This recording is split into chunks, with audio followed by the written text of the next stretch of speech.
కోరి సేవింపవే మనస కోదముడ రాముని కోరి సేవింపవే మనస కోదముడ రాముని వీర విక్రమాది శౌర్యఘనుని ధరణి జారమణుని కోరి సేవింపవే మనస కోదముడ రాముని కోరి సేవింపవే మనస. శ్రీశ్రవణం ఛానల్కి శ్రోతలందరికీ కూడాను మరొకసారి స్వాగతం. ఈరోజు మనం విన్న ఈ జతిస్వరం ఆరభిరాగంలో ఉంది. పాడినవారు అనురాధ. తనకి అనేక అభినందనలు తెలుపుతూ ఈరోజు యోగ వాసిష్టంలో ఏం చెప్పుకోబోతున్నాము అంటే, నిన్న రాముల వారికి వశిష్ఠుల వారు సృష్టి ప్రక్రియ గురించి దాని గురించి చెప్పి, ఈ జగత్ ప్రపంచం అంతా కూడాను హిరణ్య గర్భుడి సంకల్పం మాత్రమే రామా, అందుచేత ఈ జగత్ అనేది లేనే లేదు, దీనికి పుట్టుకే లేదు అన్నారు. ఈ రకంగా అసలు ఉత్పత్తి జగత్తుకి లేదని ఆయన మరోసారి తేల్చేసరికల్లా రాములు వారు కొంచెం ఆలోచనలో పడ్డారు. అప్పుడు ఆయన సృష్టి ప్రక్రియ మీదే ఒక ప్రశ్నని వేశారనమాట. ఆ ప్రశ్నతోటే మనకి 14వ సర్గ ప్రారంభమవుతుంది. ఇక్కడ రాములు వారు ప్రశ్న వేశారు. ఏమని? మహర్షి, ఆదిజీవుడనే హిరణ్య గర్భుడు చాలా పెద్ద స్వరూపం కలవాడని మీరు వర్ణించారు కదా. అంటే ఆయన అపరిచ్ఛిన్నుడు, పంచభూతాల కంటే ముందే ఆయన జన్మించాడు కనుక ఆయన పరిమితికి కొలతలు వేయడానికి వీల్లేదు. కానీ వ్యష్టిజీవుడో, వాడు పంచభూతాల తర్వాత జన్మించినవాడు కదా, వీడికి కొలతలు వేయచ్చుగా, వీడు పరిచ్ఛిన్నుడేగా. ఇలా హిరణ్య గర్భుడికి వ్యష్టిజీవికి బ్రహ్మాండమైన భేదం ఉండగా స్వప్నలోకానికి వ్యష్టిజీవుడు ఎట్లాంటివాడో, జాగ్రత్త లోకానికి హిరణ్య గర్భుడు అలాంటివాడని మీరెలా చెప్తున్నారు? జీవ హిరణ్య గర్భులకి అసలు పోలిక ఎలా కుదురుతోంది అంటూ ప్రశ్న వేశారు. దానికి వశిష్ఠుల వారు సమాధానం ఏం చెప్తున్నారంటే, రామ, పరిశుద్ధ చైతన్య వస్తువులో ఒక సంకల్పము, ఒక ఈక్షణం, అది ఏర్పడి అది గట్టిపడగా హిరణ్య గర్భుడు జన్మించాడు అని చెప్పుకున్నాం. అంటే హిరణ్య గర్భుడు సంకల్పం వల్ల జన్మించినవాడు. వాడిలోంచి నిప్పు రవ్వల్లాగా సంకల్పాలు లేచి గట్టిపడి ఆకారం పొంది వ్యష్టిజీవులుగా ఏర్పడుతున్నాయని కూడా మనం చెప్పుకున్నాం. అంటే వీళ్ళు సంకల్పం వల్ల జన్మించిన వారే కాగా హిరణ్యగర్భుడు సంకల్పస్వరూపుడే, వ్యష్టిజీవి సంకల్పస్వరూపుడే. వీళ్ళ సంకల్పాల వల్ల ఏర్పడే జగత్తు సంకల్పరూపమే. రామా, అన్నింటికీ మూలం సంకల్పమే, అందరికీ మూలము సంకల్పమే. ఈ సంకల్పం గట్టిగా ఉంటే స్థూల పదార్థం తయారవుతుంది, అది సామాన్యంగా ఉంటే సూక్ష్మ వస్తువు తయారవుతుంది. అంతే తేడా, అంతకుమించి ఏం లేదు అన్నాడు. కాబట్టి జగత్తు, జీవుడు, హిరణ్యగర్భుడు ఈ ముగ్గురు కూడా సంకల్పస్వరూపులే, ఏం తేడా లేదు. కనుక వీరిలో ఒకడు పరిచ్ఛిన్నుడు, మరొకడు అపరిచ్ఛిన్నుడు అని ఎలా విడదీస్తావు నువ్వు? ఇందాక నేను చెప్పేటప్పుడు మంటల్లోంచి రవ్వలు లేచినట్లుగా హిరణ్య గర్భుల్లోంచి జీవులు బయలుదేరుతున్నారని చెప్పాను. దీన్ని బట్టి జీవులనే వాళ్ళు ఒక చోట నుంచి బయలుదేరి ఇంకో చోటకు వెళ్తున్నారని నువ్వు అర్థం చేసుకున్నావు అనుకుంటున్నాను నేను. అది పొరపాటు. అలా వెళ్లేందుకు వేరే చోటంటూ ఏమీ లేదు. జీవులందరూ కూడా శుద్ధ చైతన్యం యొక్క సంకల్ప వృత్తుల్లోంచి ఉదయించి మళ్ళీ అక్కడికే లయిస్తున్నారు. కనుక రామ, జీవుడికి హిరణ్య గర్భుడికి ఏ విధమైన భేదము లేదు, ఉండడానికి వీల్లేదు అన్నారు.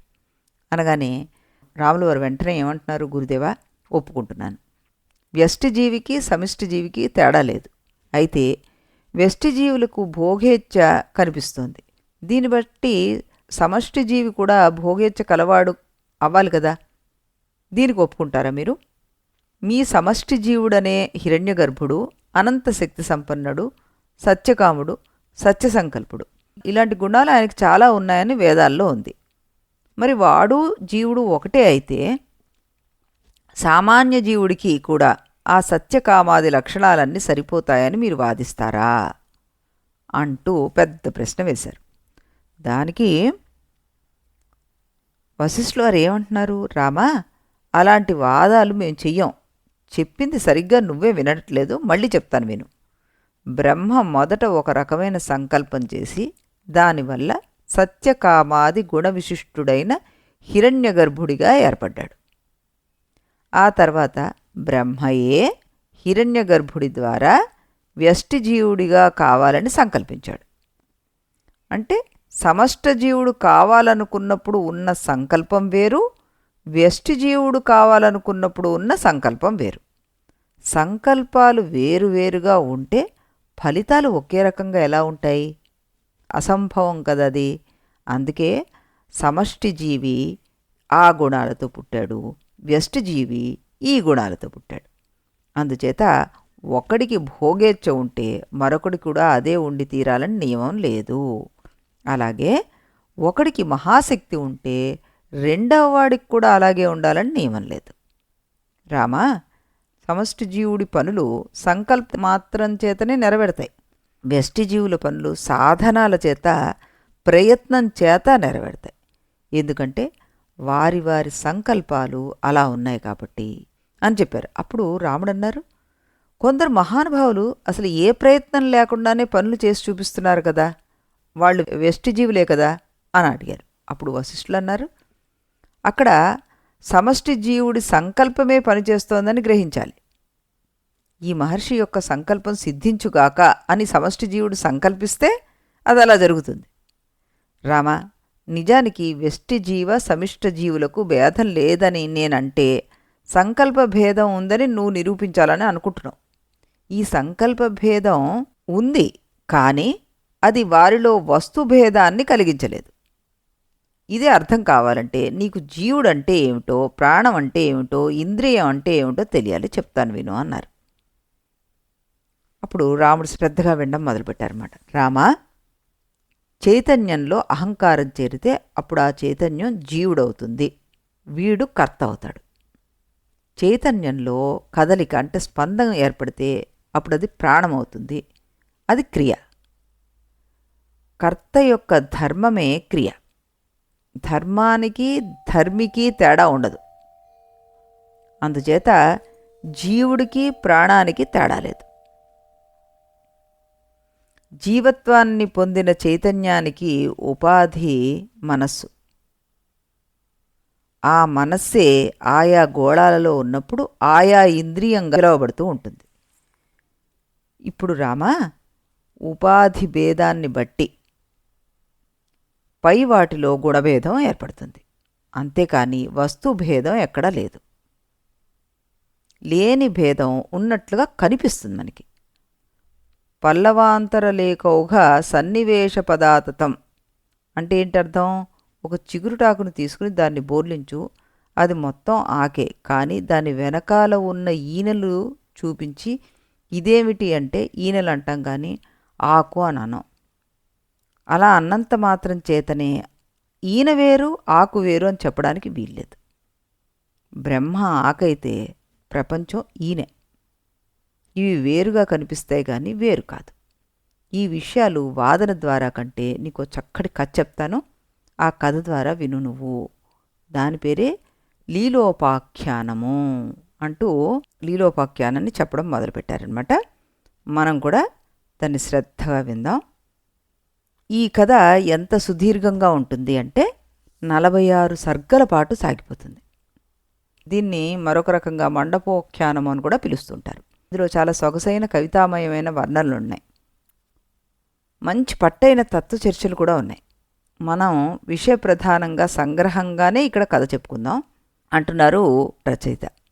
పద్ముడు అనే గొప్ప రాజు ఒకడు ఉండేవాడు. అతని భార్య పేరు లీల. వారిద్దరూ చక్కగా సుఖంగా కాలం వెళ్ళబెచ్చుతున్నారు. కొంచెం వయసు మళ్ళుతూ ఉండగా లీలకి ఒక కొత్త చింత పట్టుకుంది.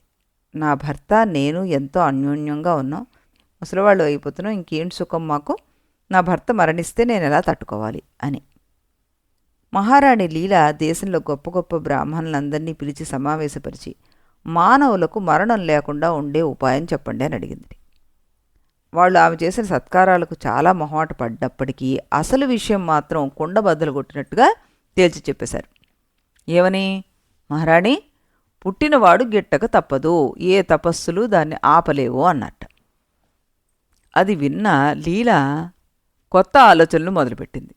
ఆవిడ ఇలా ఆలోచించడం మొదలుపెట్టింది. నా భర్త కంటే ముందర నేనే మరణిస్తే నాకే దుఃఖం ఉండదు.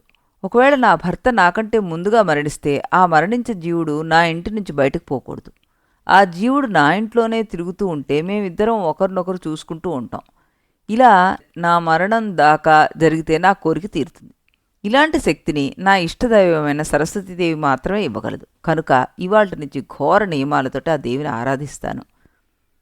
నా భర్తకు తెలిస్తే ఈ వ్రతాలు చెయ్యనీయడు, కనుక రహస్యంగానే ఆయన క్షేమం కోసం వ్రతాలు చేస్తాను అంటూ ఆవిడ ఆలోచించి నియమాలు ప్రారంభించింది. ఇంకా ఉపవాసాలు, దానాలు, ధ్యానాలు చాలా పెరిగిపోయాయి. ఇలా 300 రోజులు గడిచేసరికల్లా సరస్వతీదేవి ప్రత్యక్షమయ్యింది. వరం కోరుకోమని అడిగింది. లీలాదేవి, అమ్మా, నా భర్త మరణించాక ఆ జీవుడు నా అంతఃపురం దాటి బయటకు పోకూడదు. ఈ విషయంలో నేను కోరినప్పుడల్లా నువ్వు వచ్చి దర్శనమిస్తూ ఉండాలి అని. జ్ఞానస్వరూపిణి అయిన సరస్వతీదేవి ఏమీ పేచీ పెట్టకుండా తథాస్తు అని మాయమైపోయింది. మహారాణి తెగ ఆనందపడిపోయింది. కొంతకాలం గడిచింది. ఓ రోజు పద్మరాజు మరణించాడు. లీలాదేవి విలవిల్లాడిపోయింది. ఆమెకు సరస్వతీదేవిని ప్రార్థించాలని కూడా తోచలేదు. కానీ కరుణామయురాలైన సరస్వతీదేవి జాలిపడి ఆకాశవాణి రూపంలో ఇలా చెప్పింది. లీలాదేవి, నీ భర్త శరీరాన్ని పూలరాశిలో దాచి ఉంచు. పూలు వాడిపోతాయి గాని ఆ శరీరం వాడిపోదు. అతను మళ్ళీ నీకు భర్త అవుతాడు. ఆ జీవుడు నీ అంతఃపురాన్ని విడిచిపోడు అని చెప్పింది. ఆకాశవాణి పలుకులు లీలాదేవికి మాత్రమే కాదు, అక్కడ ఉండే మంత్రులకు, బంధువులకు అందరికీ వినిపించాయి. పద్మరాజు శరీరాన్ని పూలల్లో పెట్టారు. ఏం జరుగుతుందో అని అందరూ ఎదురు చూస్తూ కూర్చున్నారు. క్రమంగా అందరికీ నిద్రలు పట్టాయి. లీలాదేవికి మాత్రం నిద్ర పట్టక సరస్వతీ ధ్యానంలో పడిపోయింది. కొంతసేపు అయ్యాక ధ్యానంలో సరస్వతీదేవిని రమ్మని పిలిచింది. వరం ప్రకారం సరస్వతీదేవి వెంటనే వచ్చేసింది. వస్తూనే, సరస్వతీదేవి, ఎందుకమ్మా ఏడుస్తున్నావు? ఈ సంసార భ్రాంతులన్నీ ఎండమావి నీళ్లే కదా, ఇందులో ఏడ్చేదేముంది అంది. లీలకి ఈ వేదాంతం ఏమీ పట్టట్లేదు. ఆవిడ భోరుమంది. అమ్మా, ఇప్పుడు నా భర్త ఎక్కడున్నాడు? ఎలా ఉన్నాడు? ఏమి చేస్తున్నాడు? నేనొక్కతినే బతకలేను, ఆయన దగ్గరికి నన్ను తీసుకుపో అందిట. సరస్వతీదేవి చెలించలేదు. ఆవిడ గంభీరంగా ఇలా చెప్పింది.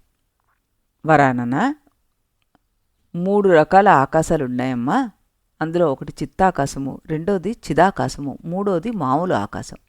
ఇదే లోక ఆకాశం అంటాం మనం. ఈ లోక ఆకాశం అనేది శూన్య రూపం, అంటే ఖాళీగా ఉంటుంది. చిత్తాకాశం దానికంటే శూన్యతరమైంది. చిదాకాశం దానికంటే కూడా అధిక శూన్యతరం. నీ భర్త ఇప్పుడు ఈ చిదాకాశంలో ఉన్నాడు అంది. ఇక్కడ సరస్వతీదేవి చెప్పిన మాటలకి కొద్దిగా వివరణ చెప్పుకుందాం మనం. ఆమె 3 రకాల ఆకాశాలు ఉన్నాయన్నారు. ఆకాశం అంటే ఏమిటి? పదార్థాలు ఉండడానికి అవకాశం ఇచ్చే ఆకాశం.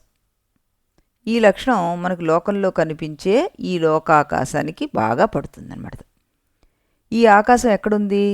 మొత్తం జగత్తంతా జీవి యొక్క మనస్సులోనే ఉందని ఇప్పటికీ చాలాసార్లు మనం నిరూపణ చేసి చెప్పాం. అంటే ఈ ఆకాశం కూడా మన చిత్తంలోనే ఉంది. అంటే మన చిత్తం ఈ ఆకాశం ఉండడానికి అవకాశాన్ని ఇస్తోంది. అందుచేత పదార్థాలు ఉండడానికి అవకాశం ఇచ్చేది ఆకాశం అనే నిర్వచనం ప్రకారం మన చిత్తం కూడా ఆకాశమే అవుతుంది.